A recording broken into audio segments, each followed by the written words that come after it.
set up the carousel earlier.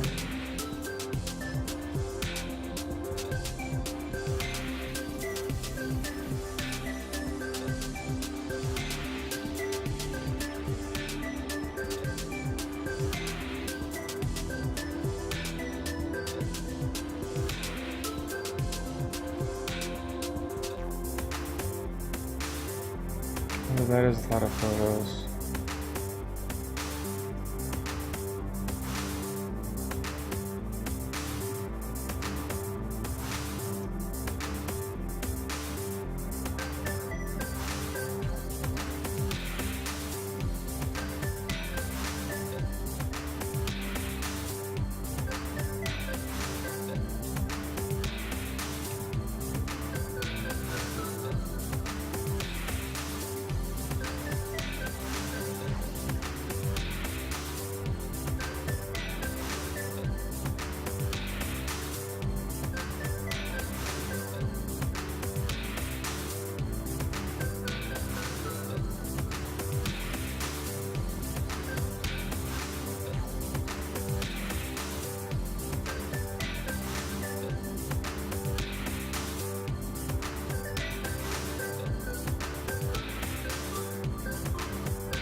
It is in there. I'm just being blind as a demon. Hey everybody, Panther0822 here. We are gonna get started here in, well, from you can tell, about 8-ish minutes. Thereabouts.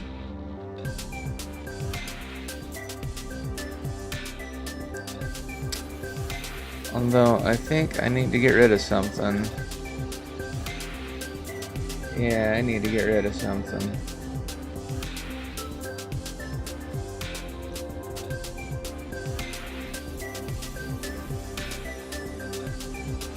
Because otherwise it's gonna create an issue.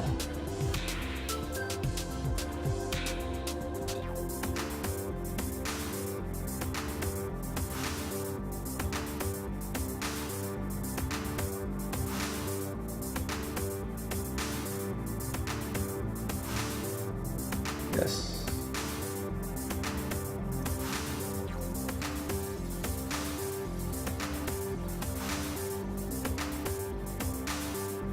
There we go.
Alright guys, we are gonna get started, although it looks like I might need to put a slight pause on things. Oh, I didn't hear my phone go off and the wife is trying to get a hold of me.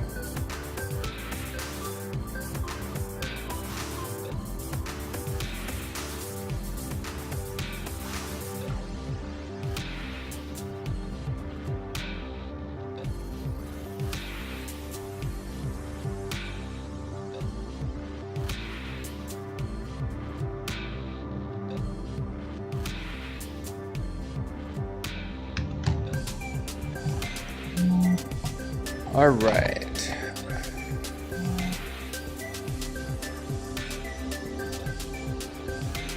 So welcome everybody. I am Panther0822 and this is a stream that I have been wanting to do for some time, but that being said,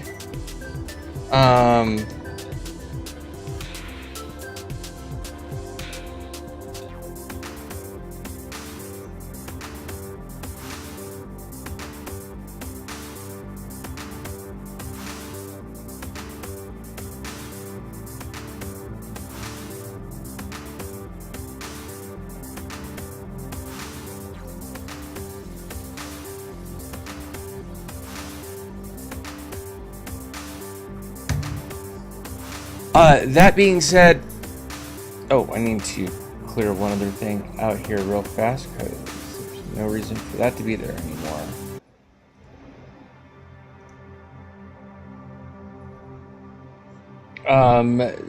This has been something I've been wanting to do for some time, but it's also something that I've been wanting to do because I've had people ask me this question. This is also a question that I have had myself, and it's a question that I still ask. And the reason I still ask it is because I've been doing this for almost about 2 years now. And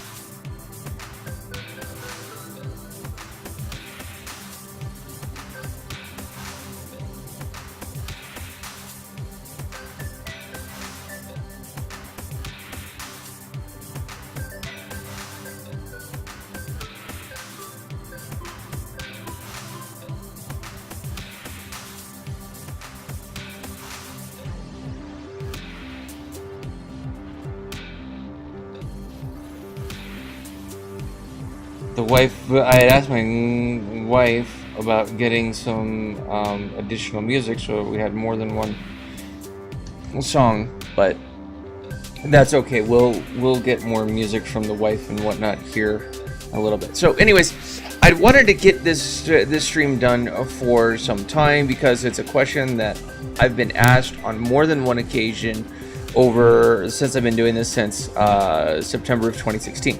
So, and like I said, it's a question that I still ask as far as how do they do that. So, with that in mind,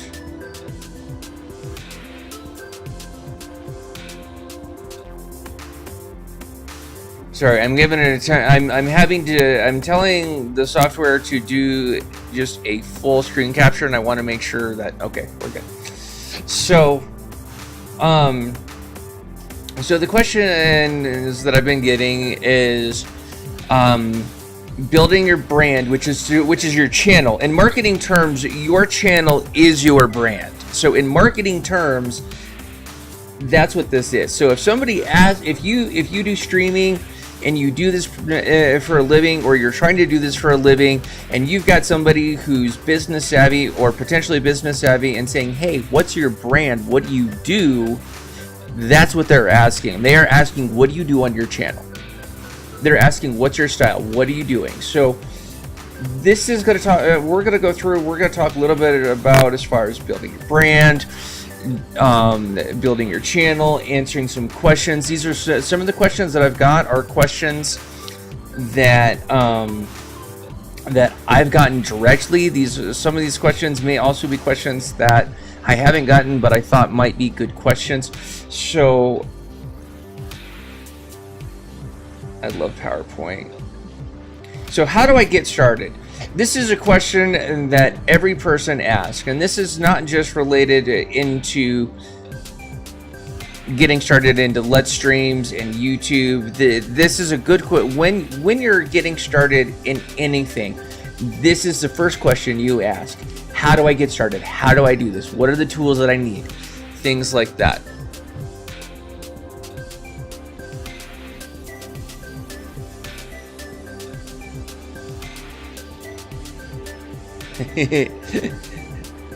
Love the wafis. The wafis is awesome. So, alright. So the questions that a lot of people have been asking me. So, what type of hardware do you need or do you use? What software? Do you need a webcam? That's actually probably one of the more common questions that I get, as far as, do I need a webcam? Do I need a green screen? Is there a standard? Things like that and things like that. What platform do I stream to? This is also actually a fantastic question. Okay? So, when it comes to those questions, each of those questions are questions that I've gotten.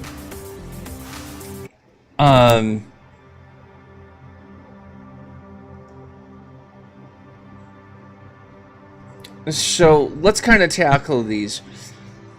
What type of hardware do you need? Well, plain and simple, you need a computer that's able to handle the games that you want to play. Some of the games you may want to play may be really old games that don't require much. Some of the games that you want to play might be the brand new latest and greatest, in which case, then you've got to get a computer that can handle those types of things. So, I'll be covering a little bit more as far as the hardware and the software side of this in another slide or two, and things like that. But the hardware that you need is going to be dependent on what you want to do.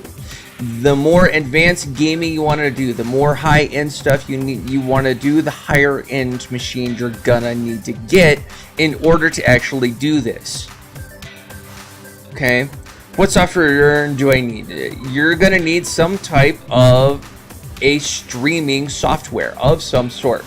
There is a plethora of them. If you're part of Twitch, if you sign in, you go to your dashboard, and then on the left-hand side, there's like streaming tools, or it's streaming something. I don't quite remember what it is. Actually, since we're doing this type of capture, I can actually just show you guys. So we're gonna come here.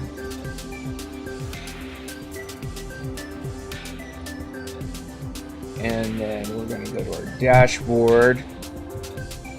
Alright, and then over here on the left-hand side, we've got a lot of really, really great tools and things like that. So, a lot of this is just management. So right now on the dashboard, we're under live. So right now, this is showing me everything. I can see the video itself, what's going on with it. I can see how many people are watching right now. I can see my total views, and I can see how many followers. I can see the chat, and I mean, I can see a few other things. So, I mean, this is a fantastic view. It gives you a lot of really good information. You've got your achievements, your events, your activities, stream tools. Alright, so these are the different softwares that you can use in order to do your stream, okay? When it comes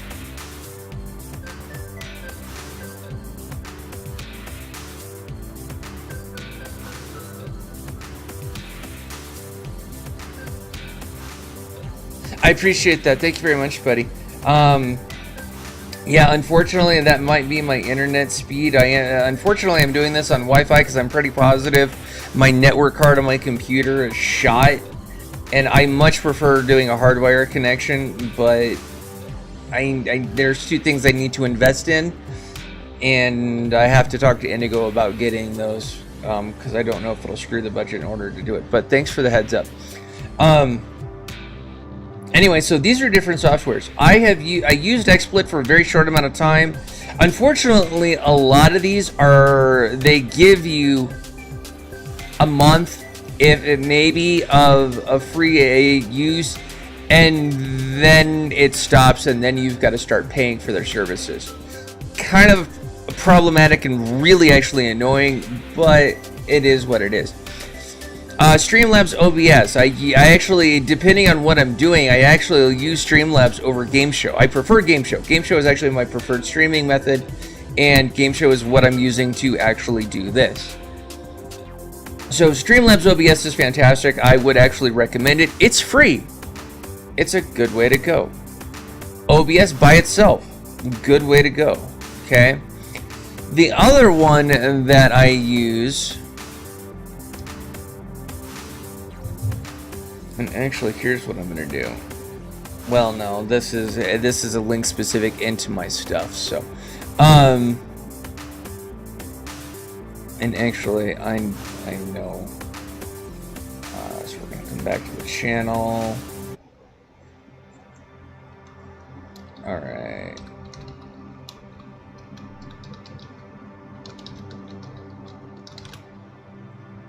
Alright, so the GameShow.net. GameShow is, like I said, GameShow is the dominant software that I use in order to do what I do. So it is the software that I recommend. It comes in two different versions. It's got a free version, and then it's got a paid version. The free version has a watermark. You'll find that pretty much all of the free versions of any form of software has a watermark. Some of them don't, but that's few and far between.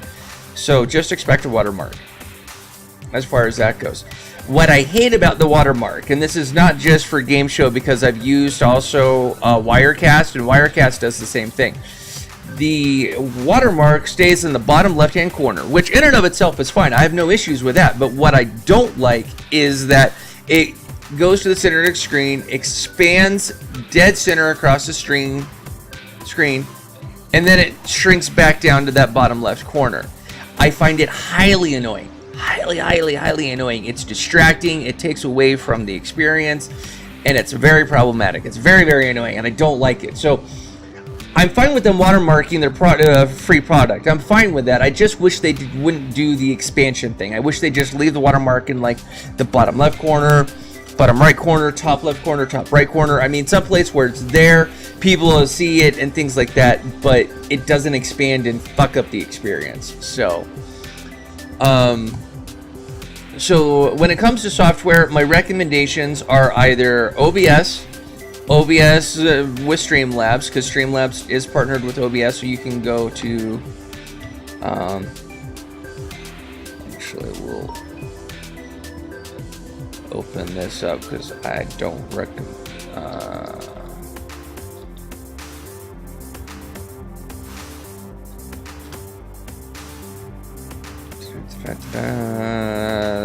Streamlabs.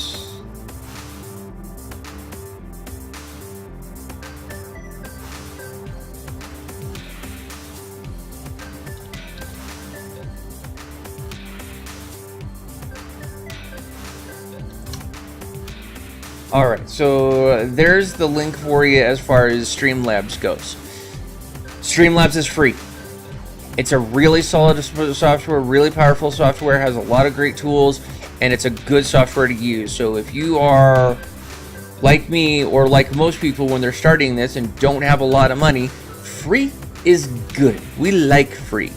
GameShow I would recommend to you. Their paid version is $30, so it's inexpensive and it's a good way to go. Do I need a webcam? The answer is no, you don't need a webcam. If you're comfortable with the webcam and you want a webcam and you want to have it in your stream like I do, go for it. But if you're not comfortable, there are some people who don't want they don't want to reveal their face. They just don't want to do it. They're not comfortable talking into a camera. They don't feel comfortable with that type of thing. And so when it comes to a web camera, you don't need it. It's nice to have if you've got it and if you want to do it. It is by no means a requirement. You don't need to have it. So don't feel pressured into going, oh, I need to go get a webcam before I get started. No, you don't. Okay. What platform do I stream to? It is a personal preference. Here's what I'm going to tell you from my experience. I started streaming on YouTube. And this was before YouTube started fucking over their content creators and starting claiming that they didn't have issues. And my channel was kind of growing a little bit. It wasn't growing a lot. I mean, it was. I mean, a lot of it is a matter of effort. But for the amount of time that I was putting into the channel, for the amount of time that I was sharing it out, because I did the same shares. I shared it out to Twitter, a couple of places on Facebook. Shared it out to Google Plus. I don't do Google Plus so much anymore because I really haven't gotten a large response from that. But anyways, for the amount of effort I was putting into it, I was not seeing much of a return. The channel was growing a little bit. It's got a lot of views. I've got one video that has a stupid amount of views. It's a fan theory video that I did on the Gray Jedi code. It is on my YouTube channel. It is the most viewed video that I have at over, I want to say somewhere around 2,000 to 3,000 views. I mean, it's got a lot of views. It really does. And it's a stupid little video that I did. I love Star Wars. Don't get me wrong. Star Wars is fantastic. I love Star Trek. I love sci-fi in general. But I did the Great Jedi fan theory because I saw a lot of people who were out there and were like heavily pressing the Great Jedi. Great Jedi is canon and blah, and I mean, from all the material that I had seen, Star Wars was, especially with the Star Wars Rebels TV show, they were moving in kind of more of a Great Jedi-esque type thing. But there was nothing really traditional. There was nothing officially canon, and so there's been a lot of back and forth in between whether Great Jedi is actually canon or things like that. And what I can, honestly, I need to download the video from my YouTube and upload it to here because I don't think I've got it on this. Either that or I'll actually do an independent stream on the codes, because I actually have done that on more than one occasion, and they're fun to do. So, but the point that I'm actually trying to make is, I switched over to Twitch a month or two ago, somewhere around there. Might have been as long as 3 months ago. So somewhere within the span of 1 to 3 months, I switched over to Twitch. I was getting fed up with YouTube. I was annoyed at it, especially with their monetization requirements of 4,000 total views over a 12-month time span plus 1,000 subscribers. That's minimum just to qualify, and you have to maintain that. It's like, oh, holy shit. Okay. On top of the fact that there's some type of algorithm that you've got to try and play and beat in order to get views, and yeah. Anyway, so compared to the Twitch channel, I've spent, again, about 3 months-ish dominantly streaming to Twitch. I still upload to YouTube because I don't want those people to lose content. But here's the difference. When I started it, when I came back to Twitch a couple months ago, I was about 15, 20 total followers, somewhere around there. In the last about, again, 2-3 months, the channel has grown from about 1,500 views to about 3,000 views, and has gone from about 15, 20 followers to 45 followers in a much shorter time span. And the Twitch requirements to become a partner with them so that you can start earning money is far less, and it's much easier to obtain. So the answer, as far as who do I stream to, the answer is it's up to you. My recommendation would be to do Twitch. That would be my recommendation. But again, this video is, take it with a grain of salt. It's my suggestion. It's up to you. When it comes to your channel, your brand, it is up to you as far as where you stream, what you do. It's your channel. You decide. Don't let me make up your mind for you. I will tell you what I think. I will make my suggestions, and then at that point, you can decide what to do from there. It is up to you, though. It's not my decision. It's not my call. It's up to you. So, All right, let's get into the next stuff. All right, so hardware and software. I have a lot of people ask me, what do I use? Okay, what software? What's the computer I use? I people ask me this question. It's other than what should I stream, which again we'll get into some other things there. Again, in another slide or two, but so this is the hardware and software that I run. Okay. So the computer I'm running, it's a desktop. It's a Lenovo H5055 desktop. It's a bare bones desktop. It is not terribly great. It runs an AMD actually that's not right. It's not an A8 chip. It's an A10. Oh, that's my general recommendation. I'm looking at the wrong place. So it's an AMD A10 processor, 12 gigs of RAM, and then I also have installed the Asus NVIDIA GeForce 1060 with 3 gigs of video RAM. So that is, so that's basically the computer in a nutshell. I gotta be honest, if I really wanted to do things, if I wanted to keep this computer specifically, there are things I would need to change out. I would need to up my RAM from 12 gigs of RAM to at least 24 to 32. As much as I like my graphics card, I would need to up my graphics card from a 3 gig to something more closer to a 6 or an 8 gig. And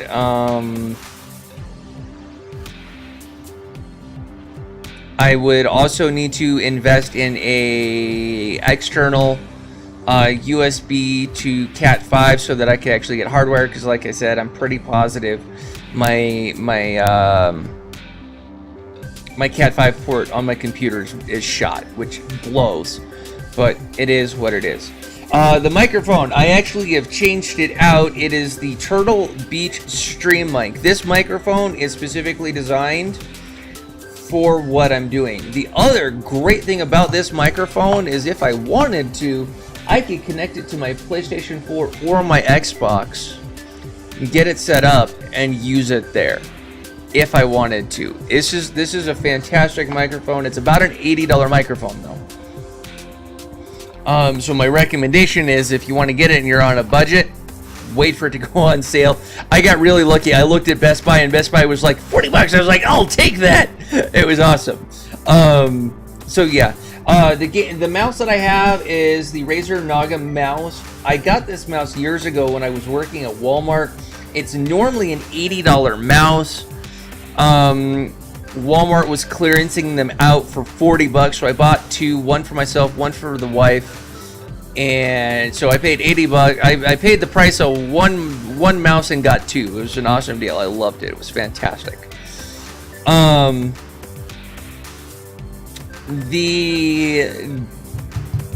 the mic is attached to is the top right picture, which is a Nearwear scissor desk mic stand. It is a clamp stand that attaches to the desk via basically a clamp. So it's got a metal piece that goes here, and then it's got a spin tightener that clamps it to the desk. It's great. I love this thing. It's fantastic.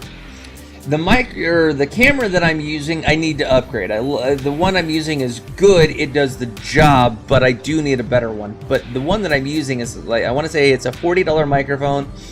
It is the Juicy H92 1080p camera. I actually have the step down from this one as well, which is the Juicy 92 720. So I've got actually two specific webcams that I can use. The one that I'm using for this stream though is the 1080 one, because it's the better camera and it's the one I dominantly use. But I do need to get a better camera. I love this one to death, but I need a better camera. So, and then software wise, like I said, I use GameShow. That's what I use. I know other people who use other stuff because they've invested the money in it and it's not bad. Windows, because it's got an integrated game mode, actually has a recording software that you can actually use. The other cool thing with AMD products is that there's a AMD recorder that you can use as well. So that's kind of, yeah. All right, so this is my, under the picture is my general recommendations when it comes to, when it comes to general requirements if you're looking at getting a computer. Now, again, this is my thoughts. There are people who are going to have different thoughts, so take this with a grain of salt and make up your own mind. But this is just my requirements, and this is also coming from a background of I've spent a year and a half actually at College America, which was, the education was great, the experience was not. But anyways, I spent a little bit of time in computer science. I did about a year and a half of a computer science degree with an emphasis in programming and networking. I've actually gone through several different courses in A+ and in Network Plus and a few other things. So when it comes to computers and my recommendations, this is coming from experience and actually knowing the technology a little bit. So this is my recommendations. By the way, if you guys have questions, please ask, put them in the chat. This is not just me talking at you guys. This is a Q&A. So if you guys at any point have a question, please ask, okay?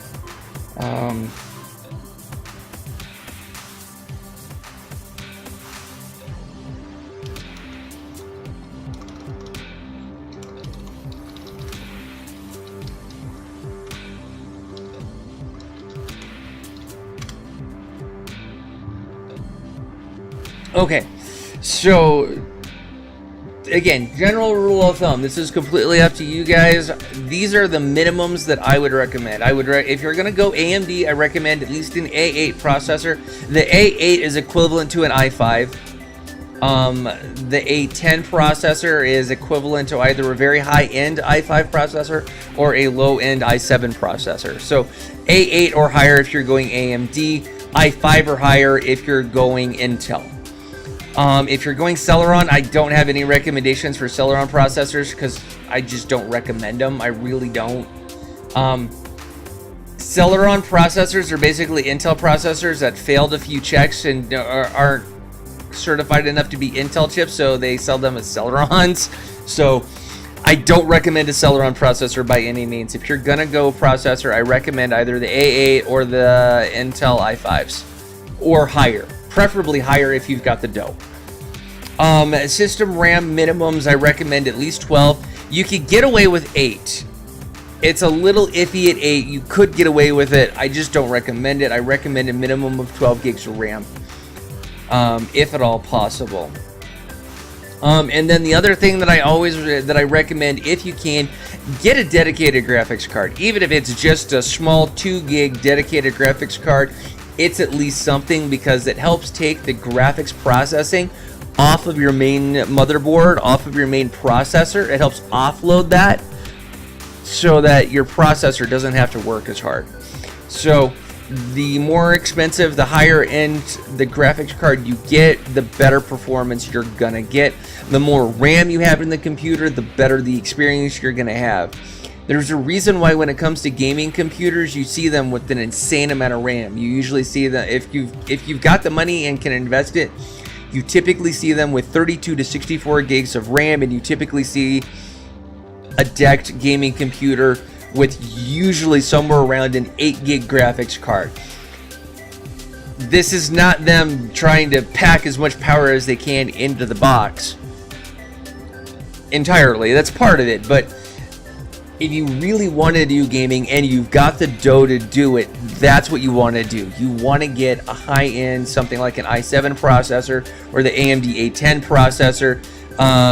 AMD released their new processor, the Ryzen, so you'd want to do something like, if you're wanting to really go AMD, go with an AMD Ryzen because the Ryzen is the most current as far as that goes.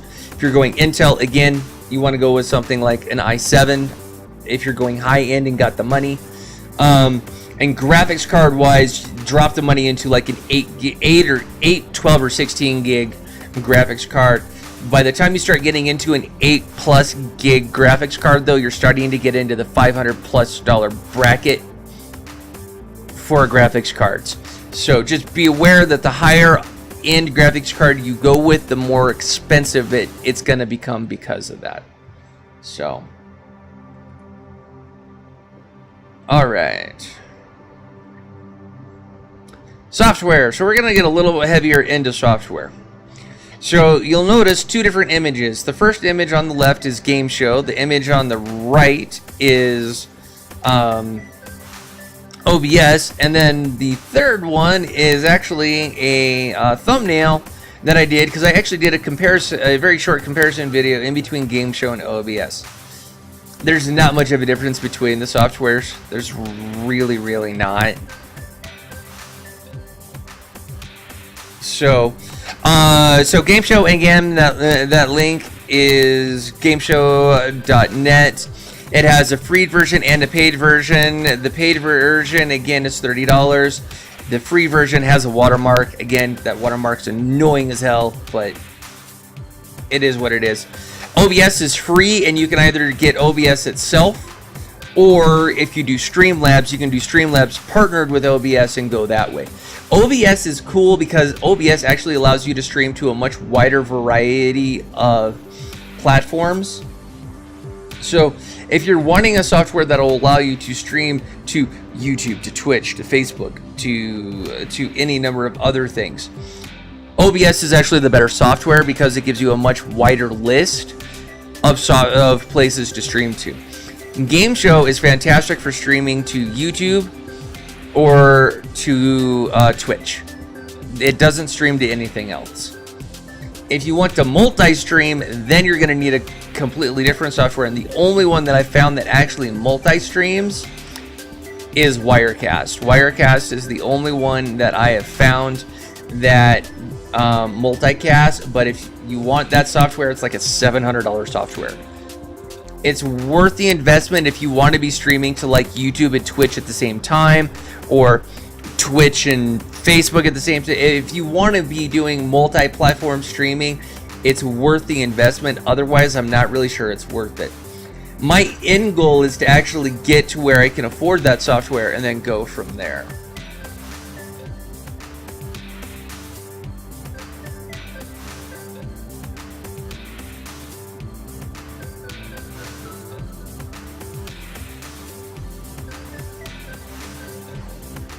Oh, okay. So let me actually show you, because I know that you just got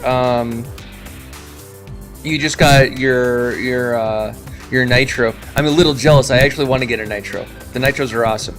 So you're gonna come down, hit your Windows button. You're gonna hit Settings, and then you're gonna go to System. And then what you're gonna do is you're gonna come down to the very bottom where it says About. Now, for any PC, so for any Windows computer, this is actually going to break down and is actually going to show you. So right now, this tells me that it gives me the device name, tells me the processor. It's an AMD A10 7800 Radeon R7, which actually relates specifically to graphics. R7 and 12. It has computer cores, 4 cores at 8 gigs, 3.5. Installed RAM is 12 gigs. And then, so this is where you're going to look that will actually tell you what your current RAM is. The downside is it doesn't tell you what the max available is, which is annoying as hell, but it is what it is. It's safe to say that I could probably easily boost this particular desktop. I could probably boost it to 32.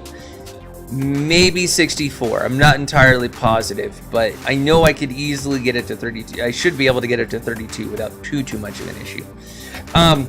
Now, here's kind of the thing. When you're looking at a computer and it tells you the usable RAM is, say, 32 gigs, and you're going, but I want to put 64 in there. The motherboard is actually what dictates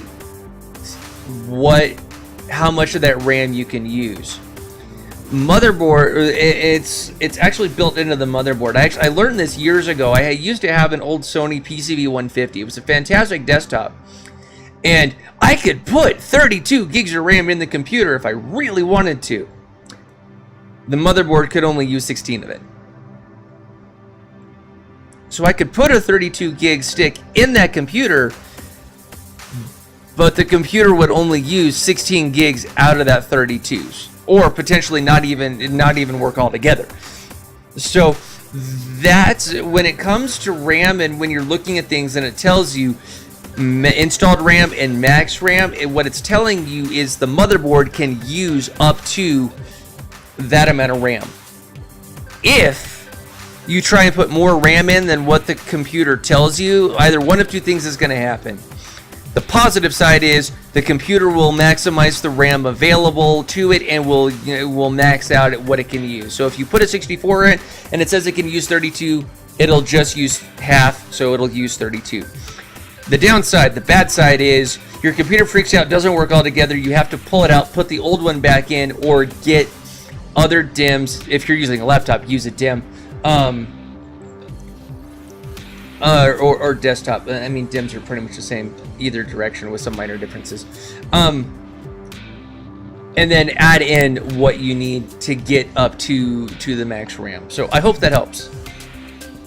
Hope that gives a little bit of direction and whatnot. So no, and again, I've got a video that I've done a comparison in between GameShow and OBS, and again, they're almost identical software. There's really not much of a difference. There's a little bit of navigational differences between them, but other than that, there's really not a lot of differences in between them.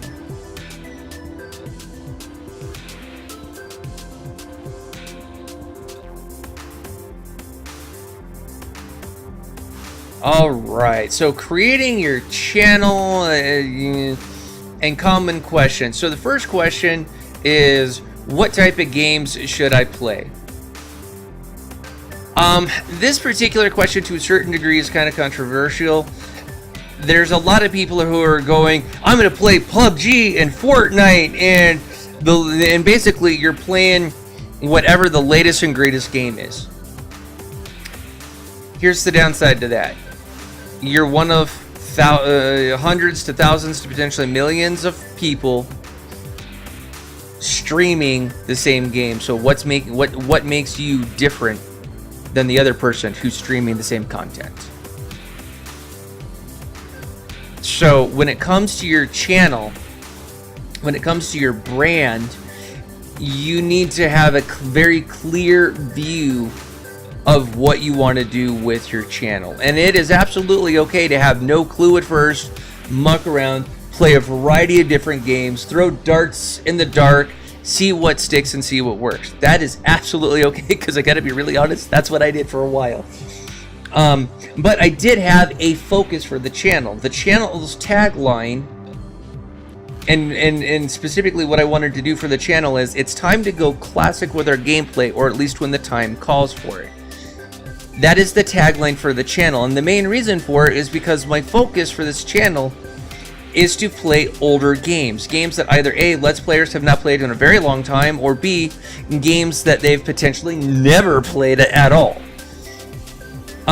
So that was the reason why I went with that particular tagline, and it's also the main reason why I play a lot of the games that I play, is because for me and my brand is older games. That's not to say that I won't do newer games, because you guys have seen me play new games like 7 Days to Die. 7 Days to Die is a very popular game right now. It's probably one of the top streamed games that's out there. So again, it kind of comes down to what makes me different streaming 7 Days versus Mark or Jack, who's playing 7 Days, who are far more established YouTubers and Twitch and people who are on Twitch than I am.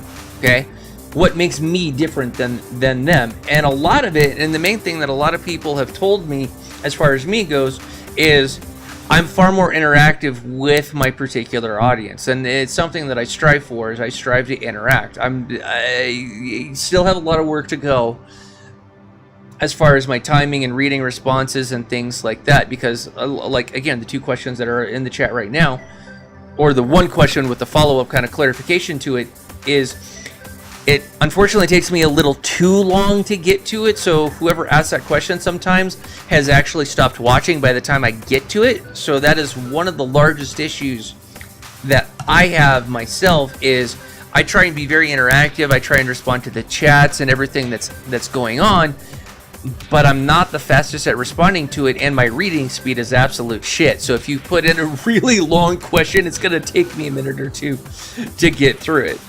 Okay, so the question as far as what should I play is, my suggestion is to start with, what are you good at? What's your wheelhouse? My wheelhouse is RPG games and resource management games. That is my wheelhouse.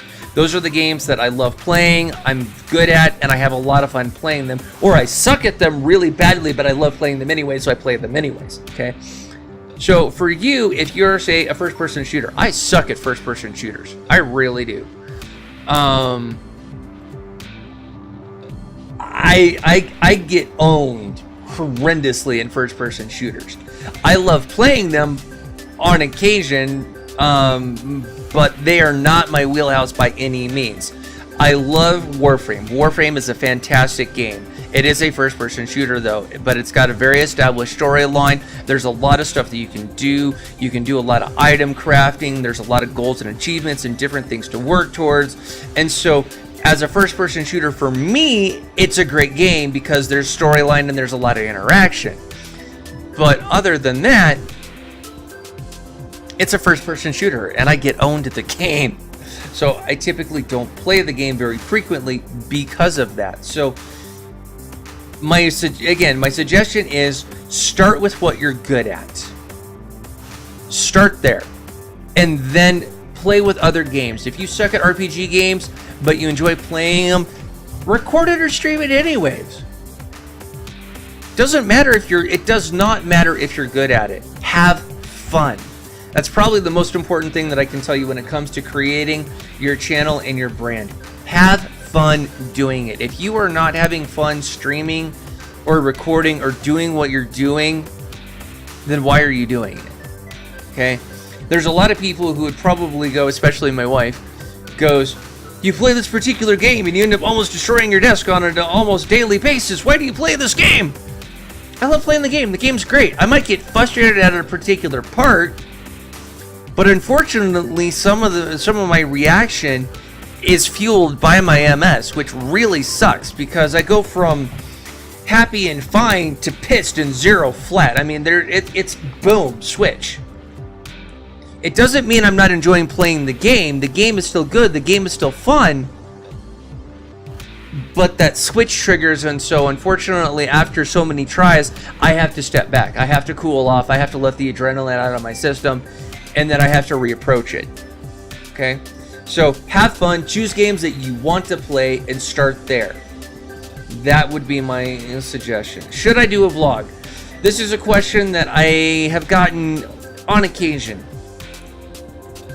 It is up to you. For me, because of my MS, because of my brain damage, because of what's going on in my life, I do a vlog. I do a vlog for my health, honestly. It is therapy for me to do my vlogs.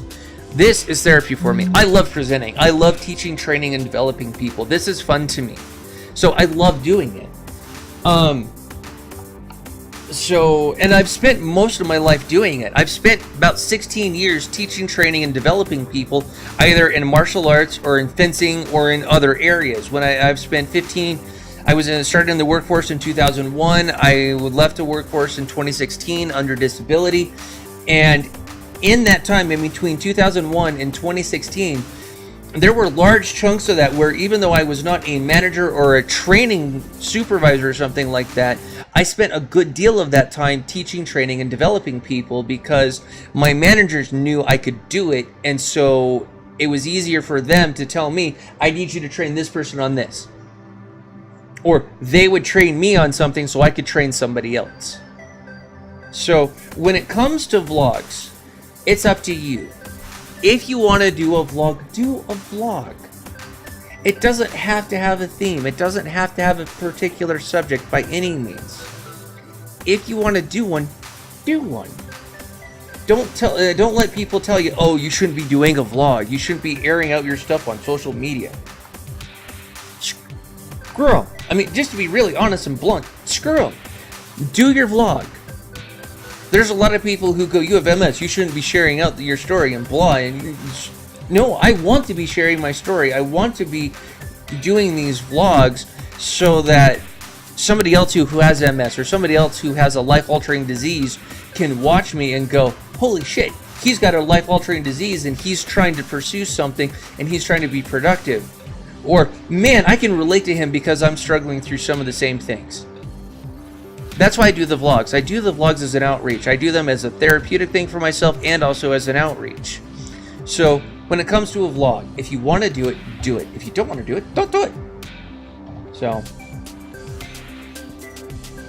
alright, should I live stream or just upload? This is also a question that I've gotten, not as frequently as some of the other questions that we've gone over, but I have gotten this question on occasion. Here's what I'm going to tell you when it comes to this one is, again, a lot of this stuff it really is up to you. It is your decision. The way that I have built my channel is off of live streams. This is how I've actually built my channel. I do upload.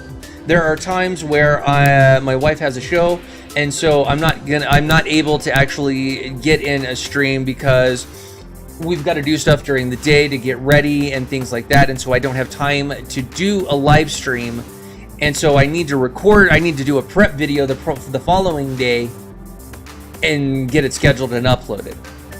Okay, so, but for me, this is how I've built my channel. I've built my channel off of live streams. I've built my channel off of very little editing. If I upload a video, I might edit it. The likelihood is I might not edit it, actually, because, gotta be honest, editing is a pain in the damn ass. It really is. The software that I use for editing is, it's Adobe. God, I gotta go to the desktop so I can actually remember what it is. Adobe Premiere? Yeah, Adobe Premiere. Adobe Premiere. It's a fantastic software, but it has a hell of a high learning curve. So that's kind of the downside as far as that goes.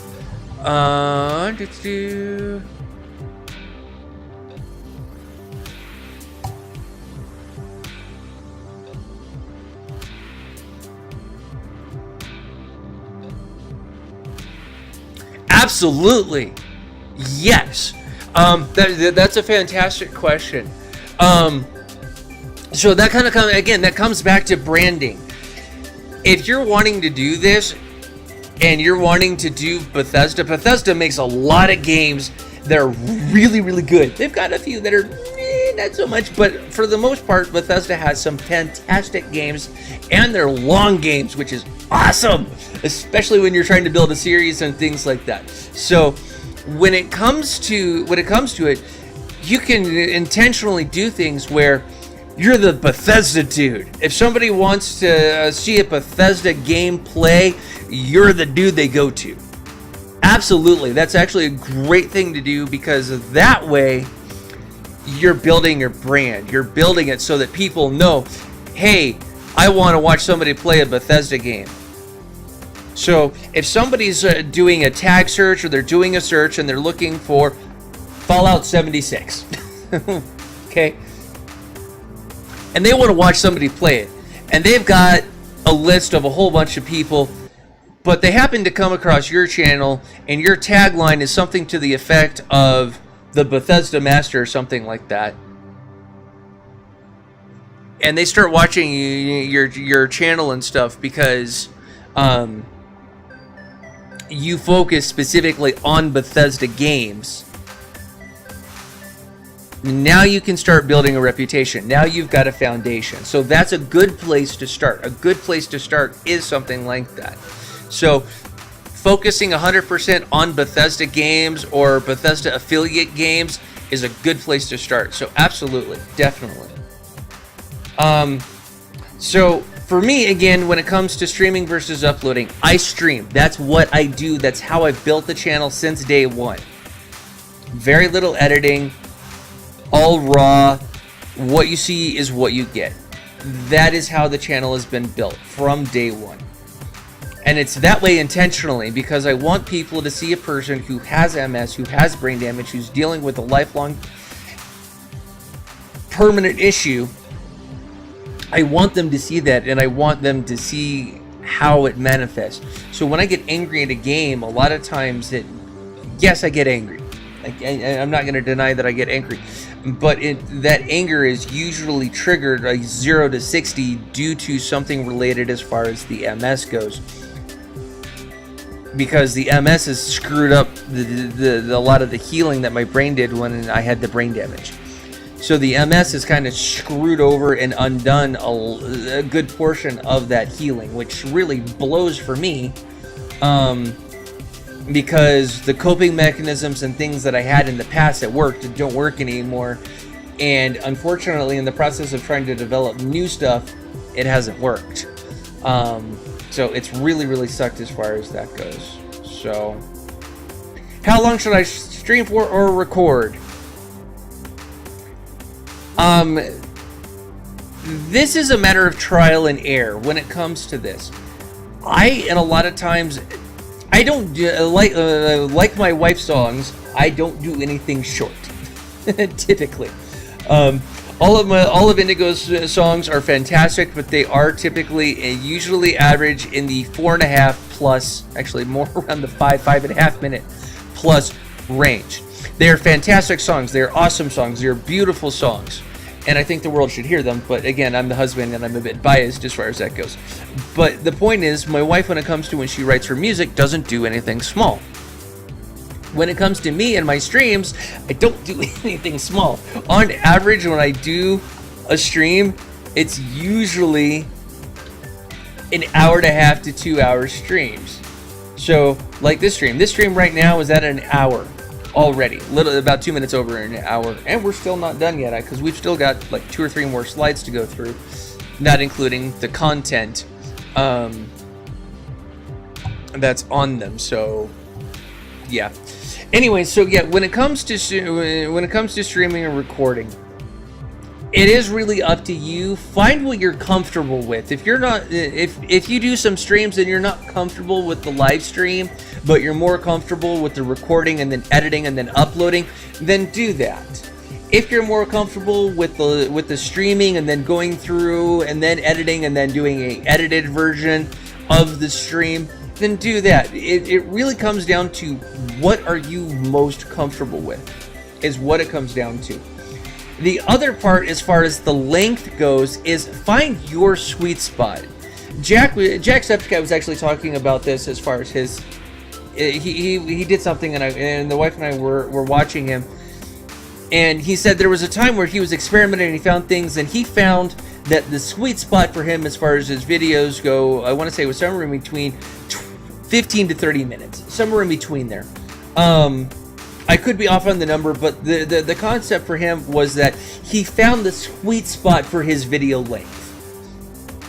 He found that if he did a video for X amount of time, or if he uploaded a video that was in between like 15 to 30 minutes, it responded very well and things worked. And so that's where he found his sweet spot. And then I think his videos have varied in length since then and whatnot. But that was one of the things that he talked about, was there was a time where he was experimenting and he found the sweet spot for him that worked really well. And so he stuck to that for a while. And I think he's found a different sweet spot now as far as his videos go. And so now that's what he's doing. I love Jack. Jack is awesome. I love Mark. I love Wade. I love Lord Minion 777. I love those guys, are awesome. I like watching them on a pretty regular basis. I also like Dope or Nope, which used to be the Matthias channel. And I also like Battle Universe.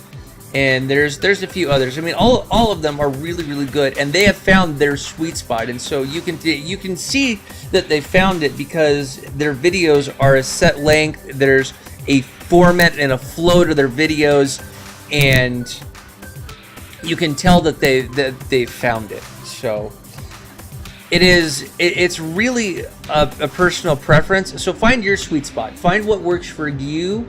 Find what you're comfortable with. Should I edit my content? Editing is a bit of a tricky subject because I'm not just talking about editing software like Adobe Premiere. I'm talking editing your content also, as well as your language. How do you present yourself? Do you swear? Do you not swear? Do you... and things like that. I don't for the most part, I don't censor what I say. I want people to see and hear. Oh, and the wifey's just walked in the door. Hi, wifey's. You okay? Wifey's is super tired. You gonna come and say hi for a minute? Okay.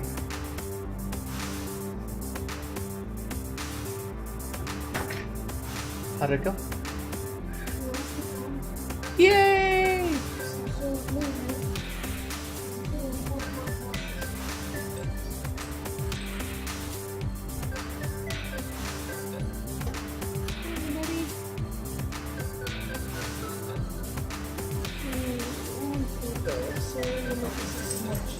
Go eat and take a nap. Okay?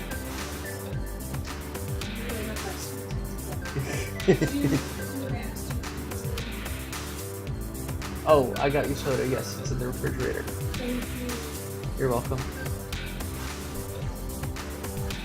All right.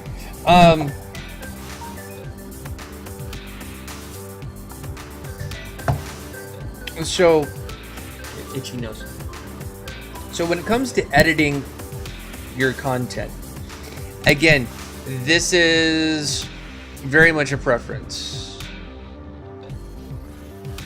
Okay, Bethesda, in regards to steaming in general, found my stream cutting in and out. Do you know how to fix it? You're using OBS? OBS is a little tricky.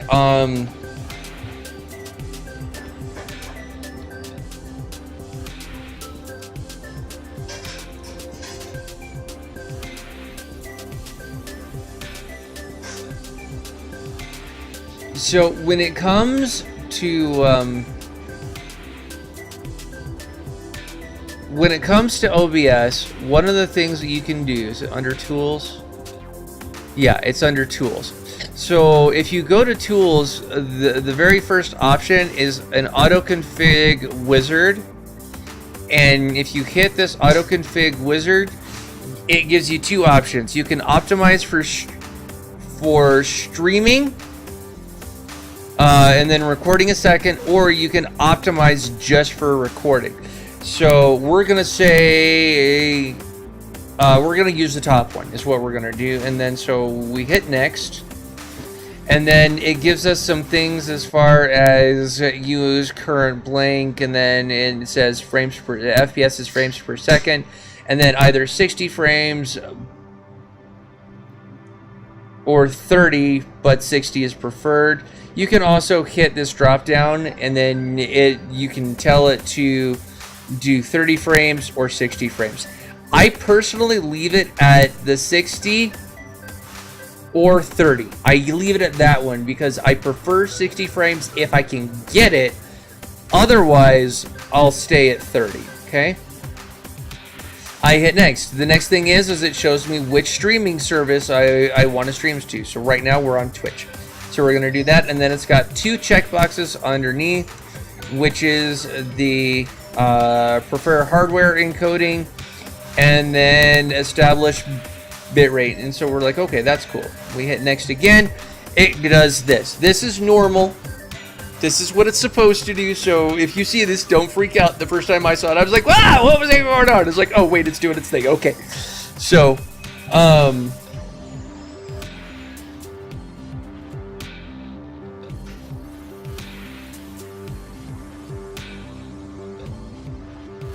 so this is going to do its thing.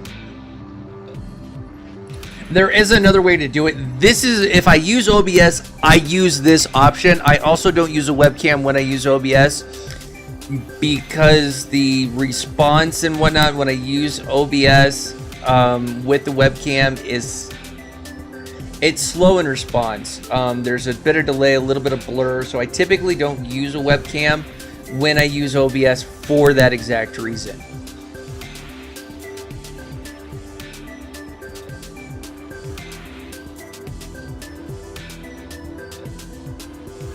right, it's gonna finish doing what it's doing.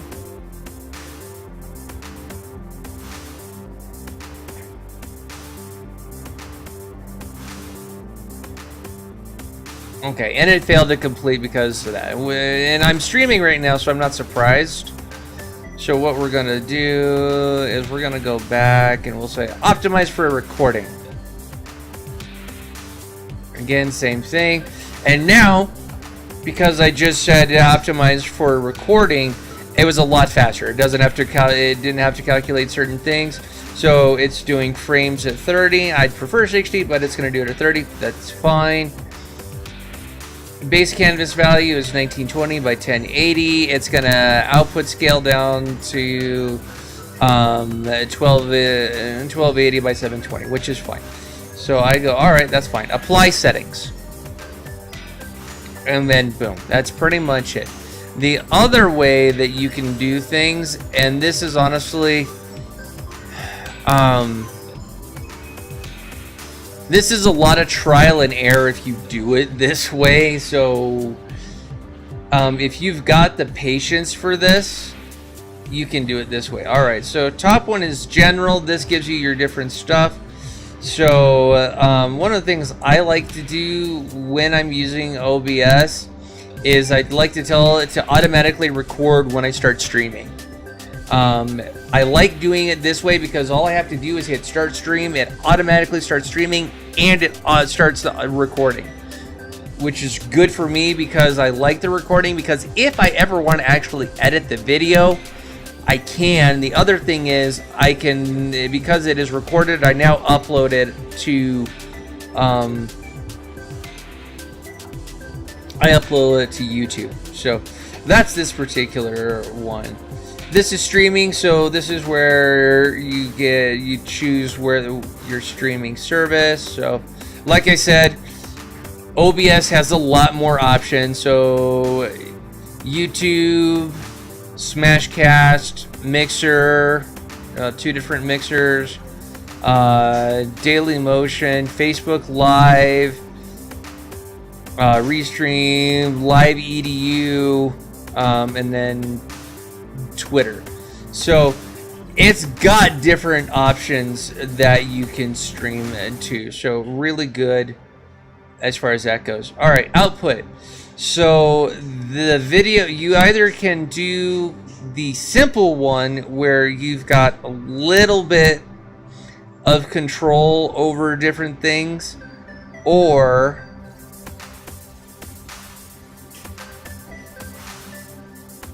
you can go to the advanced option and you have a lot more options. So this is actually where you're going to want to play around and find the settings that work. This takes a lot of time and a lot of tinkering though. So it's the general reason why I typically, if I'm using OBS, I will actually use the auto config option, because the auto config option will automatically go through, test my network bandwidth, it'll get everything set, and then I can just apply the settings, and then I can be on my way. So that's why I typically prefer Game Show. Game Show is actually usually much smoother for me, but there are some things that Game Show doesn't always work with, but OBS does. And so that's why I have the 2 different softwares, is because, again, sometimes one software won't work, so you've got to have a secondary just in case. Did you call, sweetie? Okay, I thought the wife might have called. Alright, so audio. This is where you can actually set a lot of different things. So you can do your sample rate at 44 hertz or 48 hertz, stereo, desktop and device audio, you can leave it at default, or if you've got other options, you can change it. You can pretty much leave everything as is for the most part, unless you need to change it. And there have been times where I've had to change it because of a particular setup. Like the microphone, I had to change it because I was using my AKG microphone. Fantastic microphone, but for some reasons it required a slightly different setup.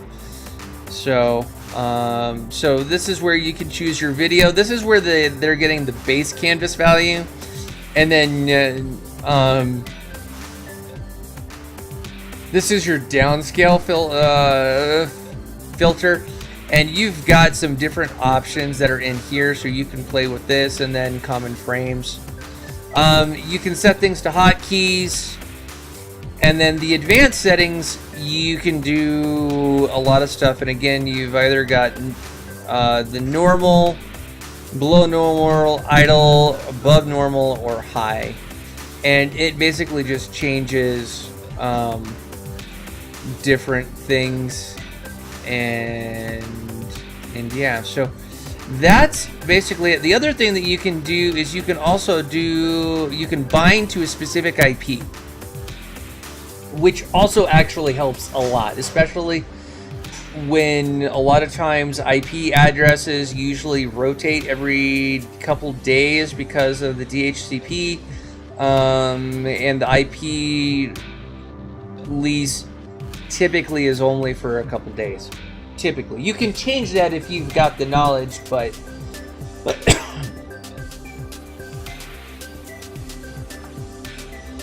yeah. All right.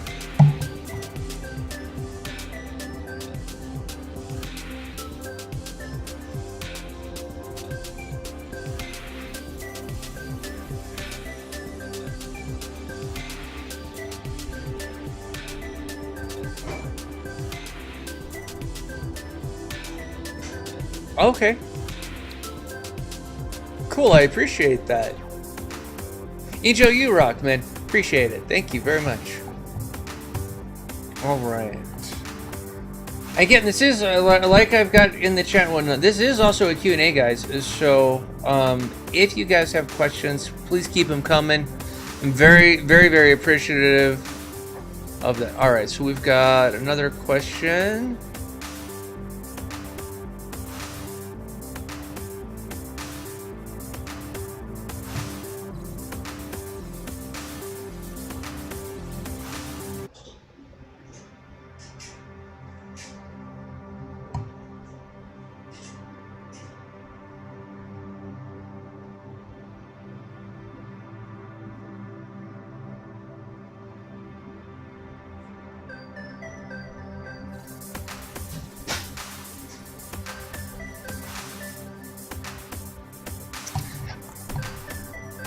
I've actually had that issue with OBS. What I've had to do in that particular case is usually run some maintenance or potentially uninstall and reinstall OBS. What I found is if you download the OBS partnered with Streamlabs, which the link is in the chat, that version is actually more stable. And I would recommend that you do that one as well.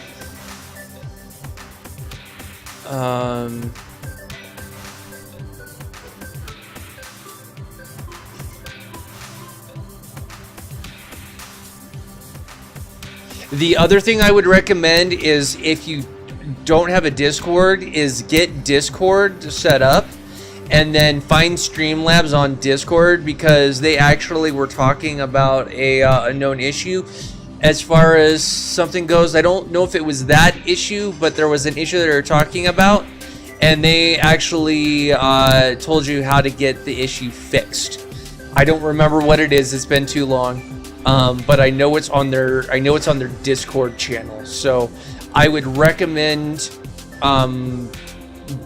again, if you don't already have Discord, get Discord set up, and then get Streamlabs set up.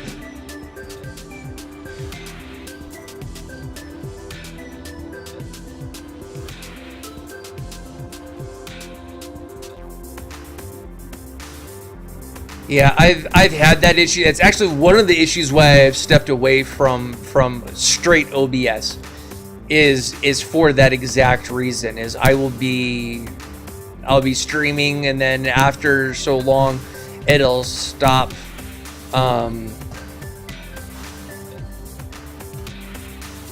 It'll stop. It sucks. And I've had to restart the stream, and sometimes even hitting start stream again doesn't work because there's something going on.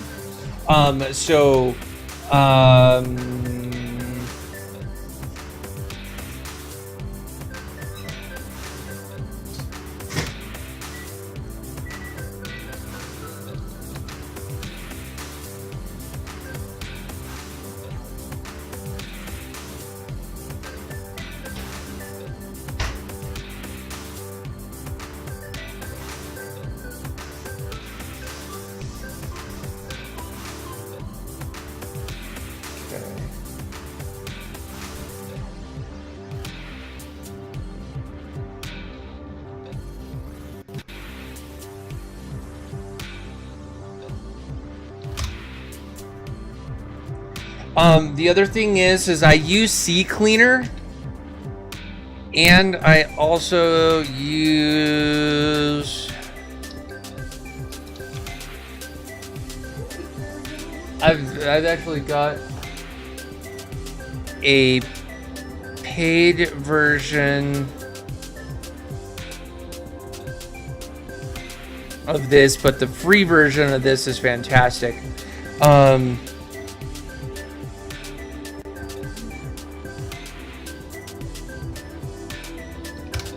So those are the two maintenance tools that I will typically run when I encounter issues like that, because usually there's something that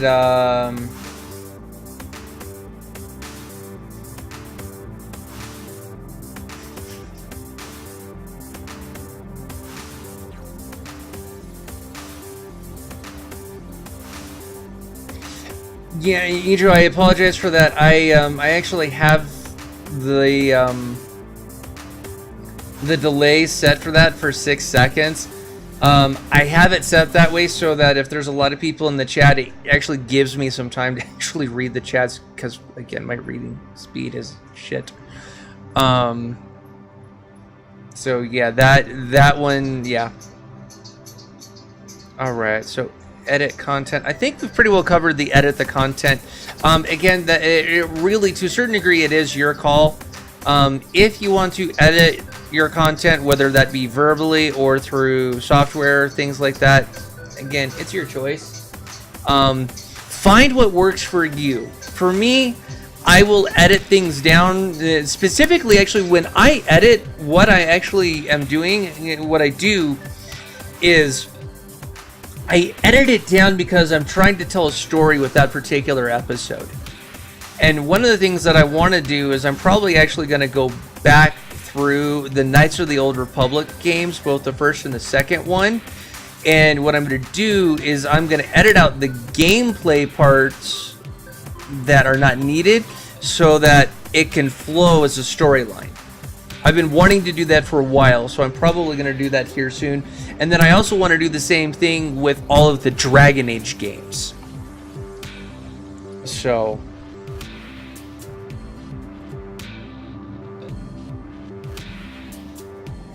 all right. Should I do collabs? Collabs are kind of a tricky, this is, to a certain degree, it's kind of a difficult question. When it comes to collabs, a lot of times, the hardest issue initially is finding people to do collabs with. Because if you don't have any friends or a network of people that you play with on a regular basis who are open, because not everybody is open. They're cool with playing with you online, but as soon as they know they're on a social media, as soon as they know that they're live, they're not so comfortable with that. So it's a matter of finding people who are okay with doing collabs. I love doing collabs. If you want to do a collab with me, I am absolutely down for a collab. I love doing collabs. I think collabs are a blast. The only warning that I give people is that everything that I do when it comes to gameplay, for the most part, with some rare exceptions, is always live. It is always streamed. It is always recorded, period. So, yeah.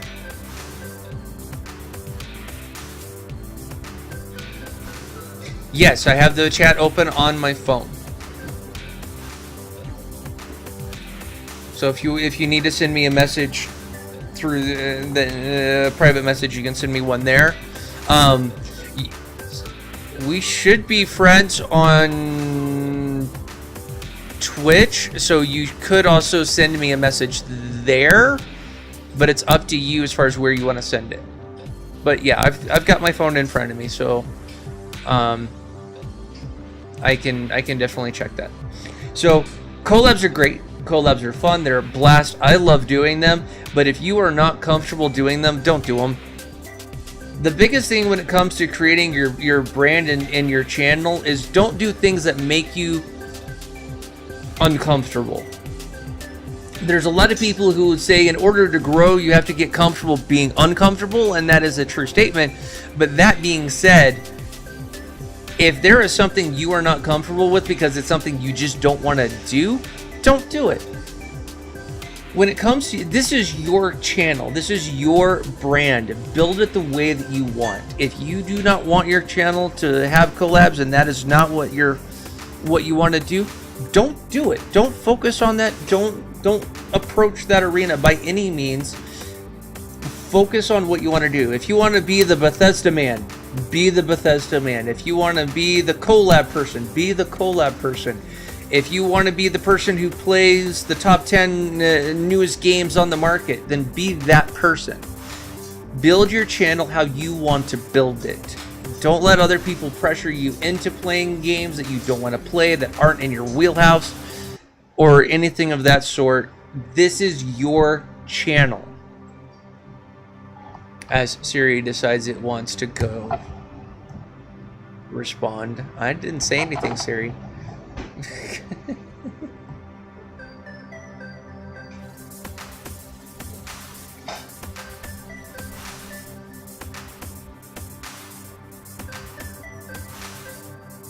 Oh, okay.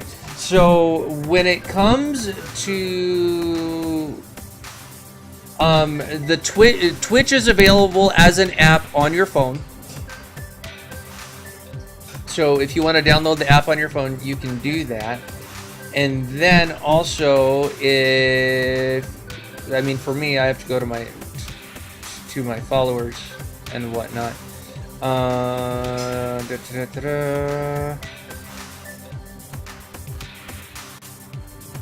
All right. Oh, I do not have. I thought I did. Okay. All right. And so what you're gonna want to do.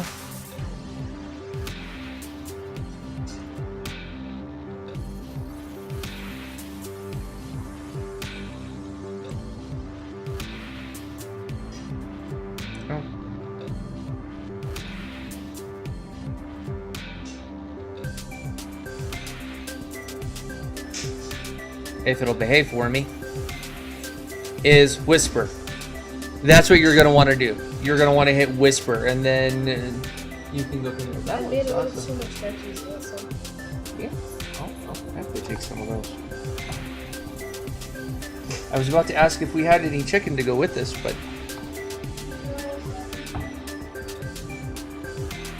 So that's how you can send messages with Twitch, is you hit whisper.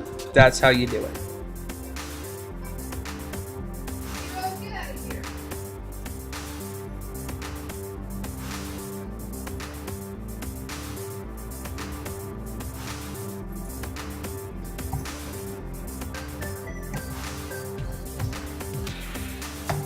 Okay.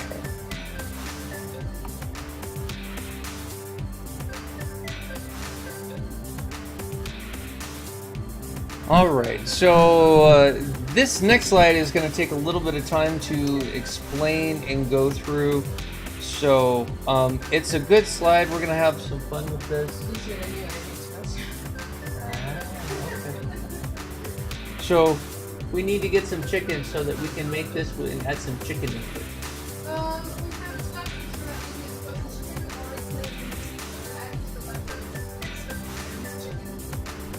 Whatever's gonna fit your eating better. Okay. Canned chicken or chicken low with my opinion. Okay. then I think we'll do that. All right. So this particular slide, I've done an independent video on this slide, but this particular slide and what it is bears repeating, because this is how you can build your channel. Okay. SMART goals. When I was a kid, and this is true of most of us, at least most people in my age bracket, when you were in elementary school and in junior high and in high school, they went, "What's your goals for 3 months, 6 months, 1 year, 3 year, 5 year?" And when you're in elementary school, you're like, "I have no fucking clue. Why are you asking me this? I'm 8. As long as I make it out of this grade alive and don't get my ass whipped, I'm good." So I mean, and then they re-ask you the question in junior high, and if they had actually taught me this in elementary school and re-emphasized it in junior high and re-emphasized it at high school, honestly, life for me would have been a lot better and a lot more established. And yeah, so SMART goals. Some people are familiar with it. Some people aren't. Some people know it, but they didn't know that there was an actual name for it. And yeah, so SMART goals and why they are important. Okay. So the acronym SMART actually has a specific orientation. So specific, measurable, attainable, realistic, and time bound. Okay, or time framed. So when you're building your channel, these are very good questions to be asking yourself, because again, specific. When it comes to your channel, your brand, you want to be specific in regards to what you're doing. Okay? So you want to have a clear, specific direction for your channel. For me, my channel has always been about older, more classic games. But it's also starting to add in a little bit of educational stuff like this, because one, I love it, and two, people have been asking. So I've been wanting to actually take some time to actually deliver and provide an actual specific educational side so that people can actually get acquainted. So specific when it comes to your channel is you need to have a clear, specific goal in mind for the channel so that you can go for it. Okay, the next part is measurable. How are you going to measure this? Now, the nice thing about Twitch and YouTube is your measuring is your metrics. You can see, you can take a look and see how many people are watching you. You can see how many people are following you. You can see how many the average views for the last video. You've got metrics that actually show you. So you can actually do a video, find out, and get a real-time response. So you know, hey, when I've been doing these Bethesda games, things have been really well. I've gotten a lot of views. My average view count is good. I'm getting followers, and I'm doing things are really well. But when I do this Capcom game, things hit the floor. Nobody wants to watch that shit. Okay? That's what I love about YouTube, and that's what I love about Twitch, is you get real-time metrics. You can see things directly. I like Twitch because Twitch's metrics are actually a little bit more accurate and a little bit better and a little easier. So, and I've got some nice, warm, awesome veggies that I'm gonna eat. So I apologize for eating on camera. I've got some nummies. The next part is attainable. So,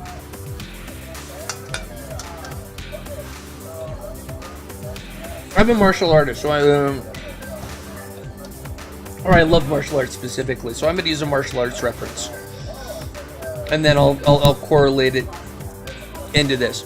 So I walk into a dojo, I get signed up, and I go, I want to be a black belt in 6 months. It's specific, it is measurable, it's not attainable, it's not realistic, but it is time bound. Okay? Becoming a black belt in 6 months isn't going to happen. There's no dojo that will train you to a black belt in 6 months, and if they do, you want to walk away from that dojo running. Well, you don't walk away from that dojo, you run away from that dojo. You do not want to be training there because what they're going to teach you is absolute crap. Okay? But if you walk into a dojo and you talk to them and be like, all right, well, I'm looking to get to a black belt. If possible, I'd like to get there 2 to 3 years. And they go, you know what? We can help you get there. We've got a program for that. Okay? Now we're actually fitting within our SMART goals. And the goal is specific. It is measurable. We want to get to black belt within 2 to 3 years. That is our specific. Measurable. The way we measure it is we measure it from going from white belt to black belt.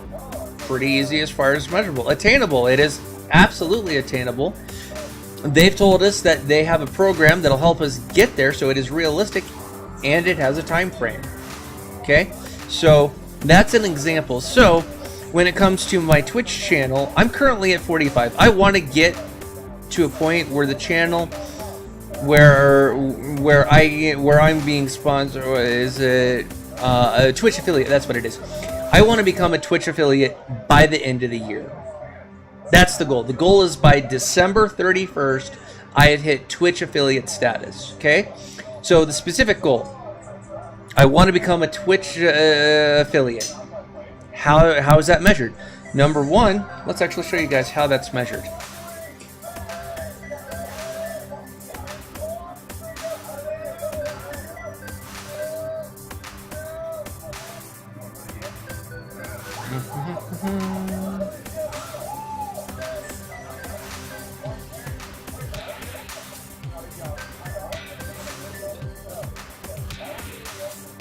All right. Path to affiliation. This is underneath your dashboard and it's underneath stream summary.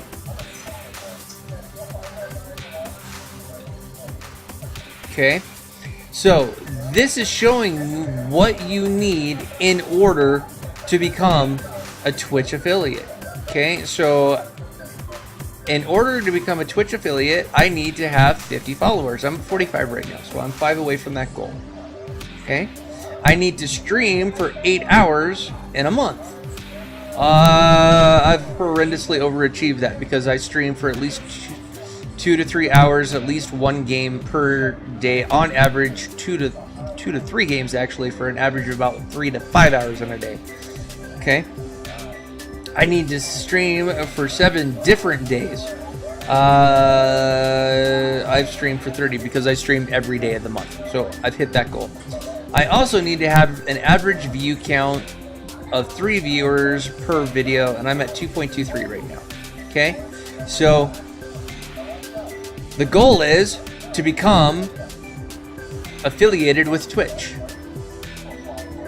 That's the specific goal. Okay? These metrics are how I measure it. These metrics are how I get there. It is absolutely realistic to hit that goal by the end of the year. It's absolutely realistic, and it is time bound. Okay? So this is how you can actually get your goals. This is how you can achieve your things.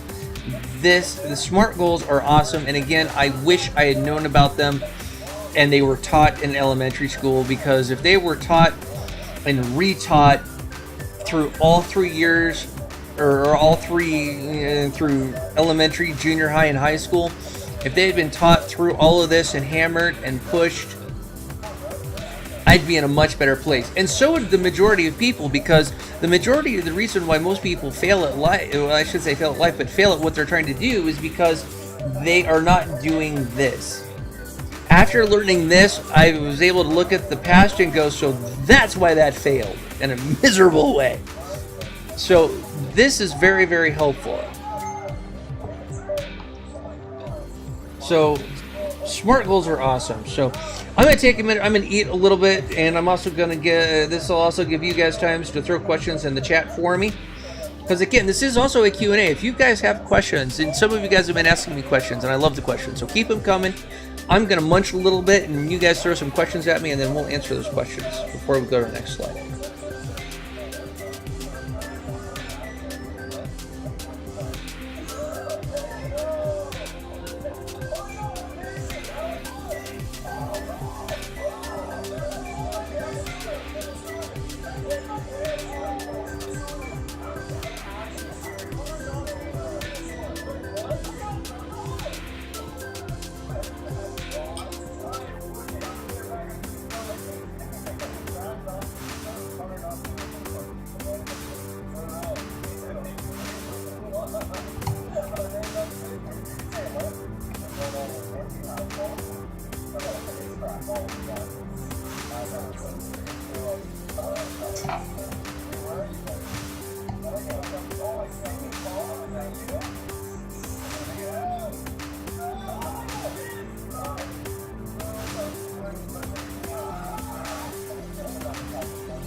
That is correct. Yeah.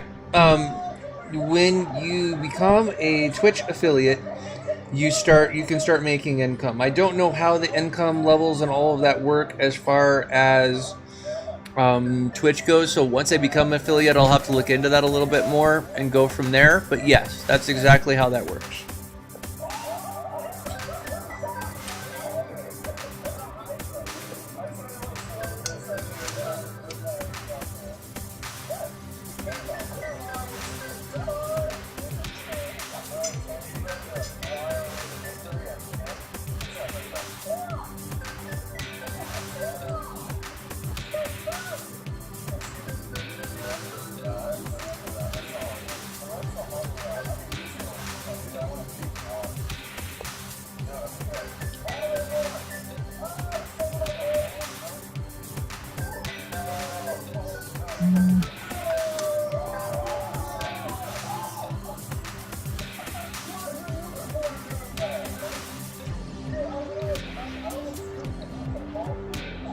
All right.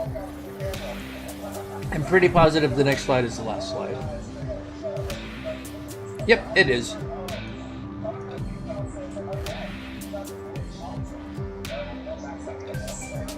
All right, guys. So this is the end of the broadcast. No, it's not the end of the broadcast. Well, it's pretty close to the end of the broadcast, but this is the end of where we're at. So again, I really just wanted to do this so that you guys actually could have some information, ask some questions, and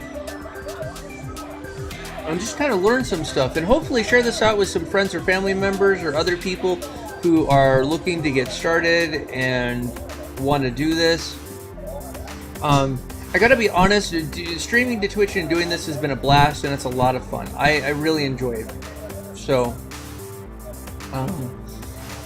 I really enjoy doing the collabs with the wife and the brother-in-law. I think it's awesome when we do those collabs. I'm looking forward to doing more collabs. I am planning on the Blighter Church. I want to do some collabs with you as far as games, and yeah, want to do some stuff. It'll be fun. It'll be a blast. We still need to set that stuff up.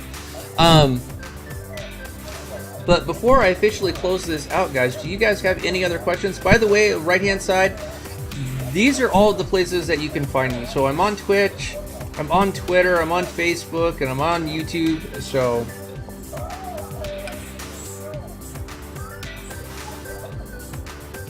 these are all of the places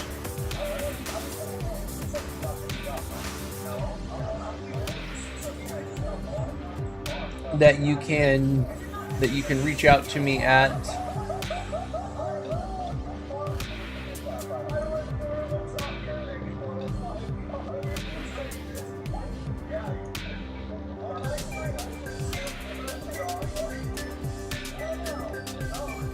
Why are you being a butt?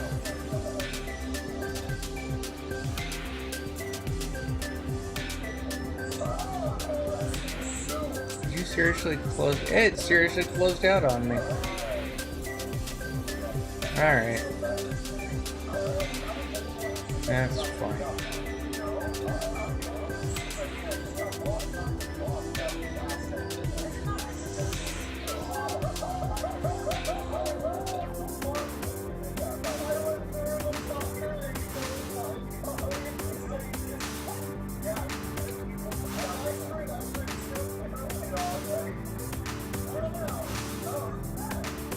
Alright. So we're gonna come here, we're gonna come here, we're gonna come here. Come here, and we're gonna throw all those links for you guys there in the chat. Okay.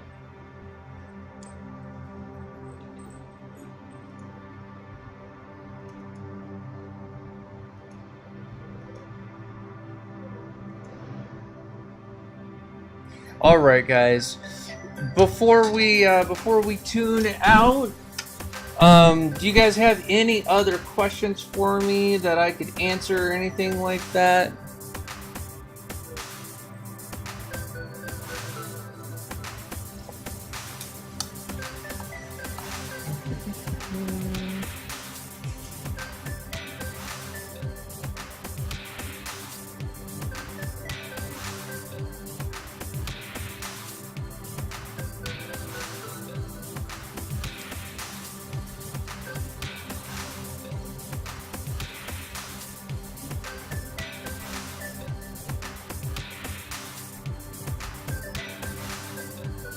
Oh, you're welcome. Yeah. I love doing the auto host stuff. I actually had somebody ask me, I was like, you're not streaming? Because I was auto hosting. I'm trying to remember who was auto hosting. It might have been you, or it might have been. Oh, you're welcome. Anyways, I was auto hosting somebody yesterday. I don't remember who it was. And they were asking me, it was like, you're not streaming today, Panther? It's like, I am, but I'm auto hosting some people because these are awesome people, and I think you guys should check them out. And I absolutely believe that. So that's why I love the auto host feature, is because you get to auto host some really great streamers and some awesome people, so that again, and a lot of the people that I auto host actually play games that I don't play. They're like first-person shooters or other games that I just either A, I don't have the money to invest in the game, or B, they're just not in my wheelhouse and I don't want to get the game. And so it's a great way for people to watch technically two channels at the same time, I guess. And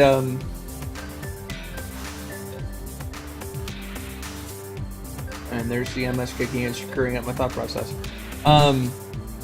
Yeah, it's a great way for people to watch. So if you're, and that's one of the best ways to help out the community, is to do the auto host. And doing auto host is not difficult.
Oh, that's awesome. Actually, I'm kind of curious, what software are you using to do that with? Alright, so we're going to go back to our dashboard. And then it's over here on the right-hand side. It says host. And this says... so this is where you can do things, and you can go to your... hit settings, and you can go manage auto host settings. Give me a minute. Yes?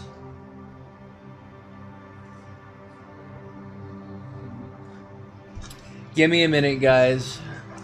Indigo's asking for my attention.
All right, guys.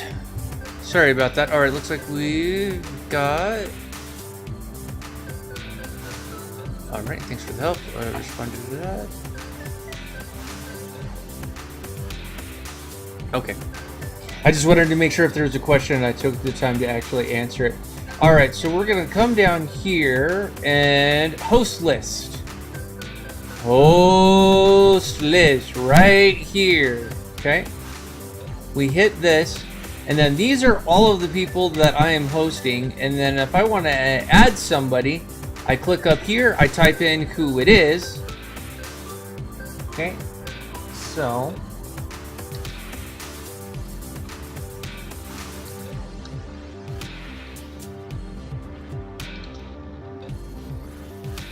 I hope I spelled that right.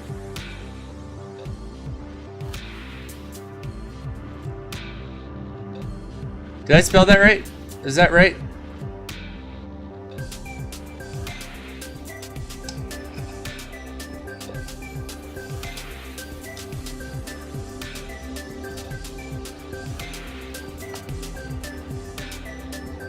Okay. And then you hit add, and boom! I am now auto-hosting the Blighted Church. And the Blighted Church is now added in to my auto-host list. The other thing that I really like about Twitch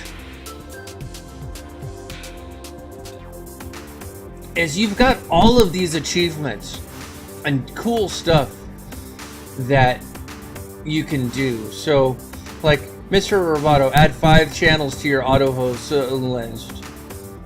The Emperor of Business, they've actually got several of these. So, stream for 500 hours. I've completed that one. What is thy beating? Reach 50 followers, which I need for Twitch affiliate status.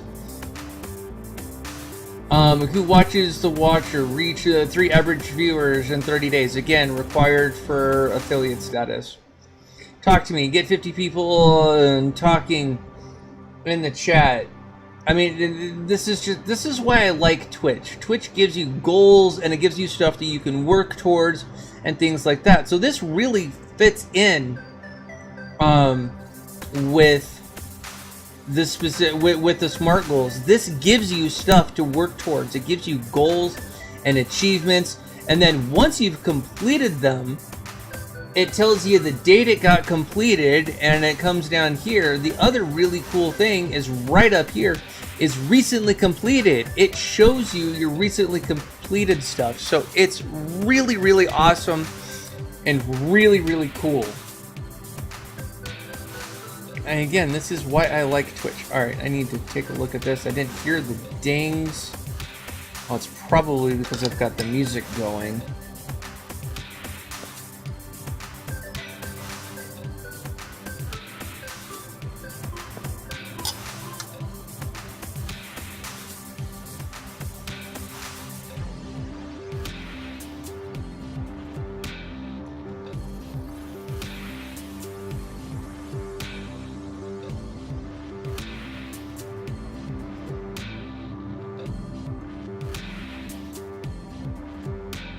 Alright, that way I can look at that.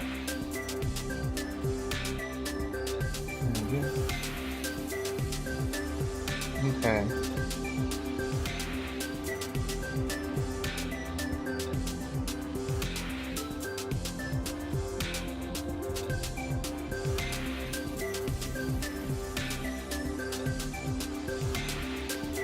That is a fantastic question. So,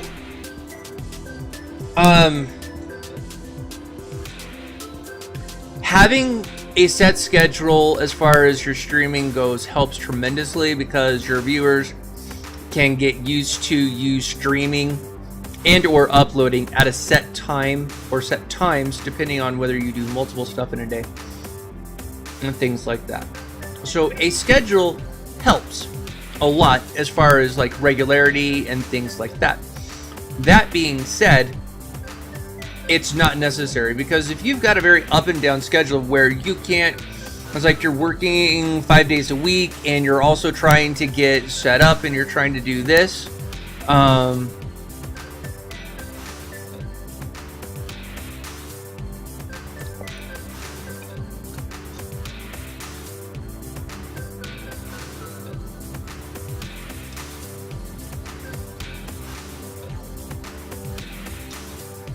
okay.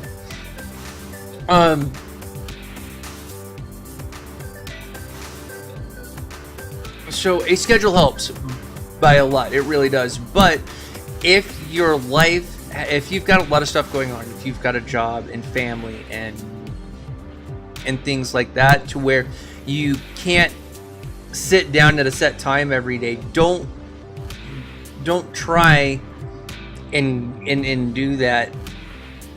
Do what you can when you can.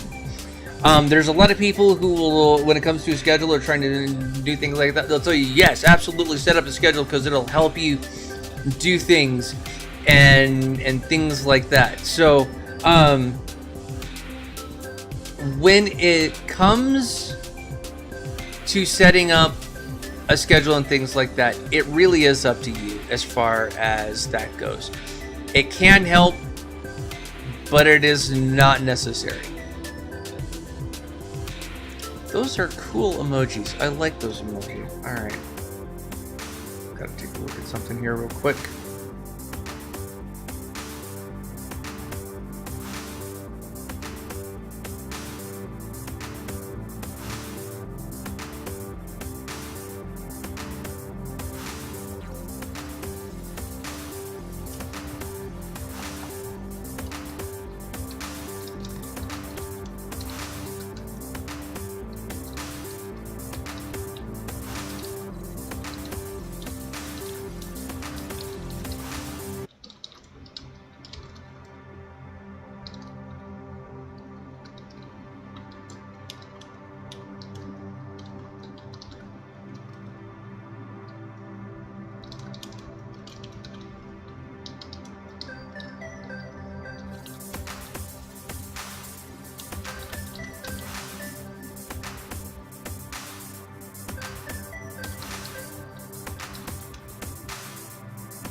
Okay, so I've got that. Sorry, I had to actually respond to something because it was actually moderately important.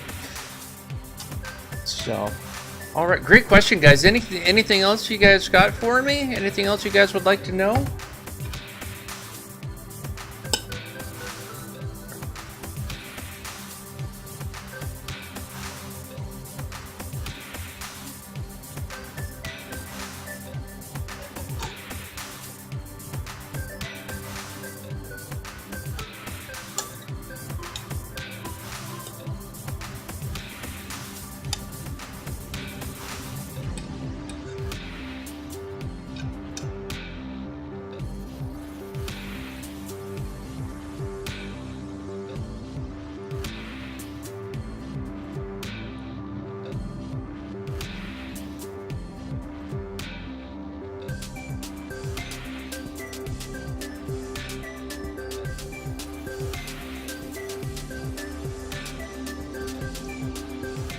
No? Alright guys, well it's been an absolute blast streaming for you guys. Thank you very much for watching and hurling popcorn at the screen when I went into rants or tantrums or repeated myself incessantly. So again, thank you guys so much for watching. I do see that we got another a new person is viewing. So before I officially sign out, I want to give that new person a chance to, if you've got a question, please ask. I'll be more than happy to answer.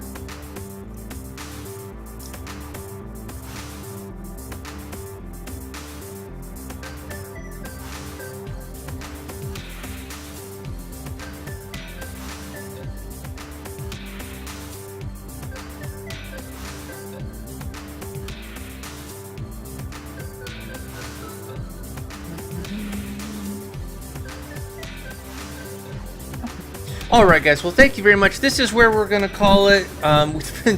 We've been streaming for 2 hours, so I think this is a good place to call it. I will have some Witcher for you guys a little bit later today. I need to take a little time and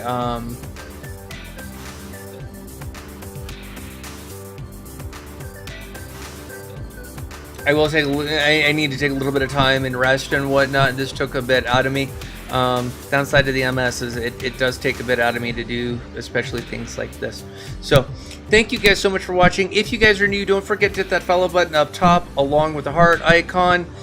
If you guys want to see more videos like this, if you guys want to see more kind of educational training style videos, things like that, let me know in the suggestion box down below. We've also got the donation link set up down, so if you want to support the channel in other ways, we've got that, along with my links to the Facebook, the Twitch, and the YouTube channel. So thank you guys so much for watching, and until next time, I'm Panther0822. Peace out, guys. I will see you in the next stream.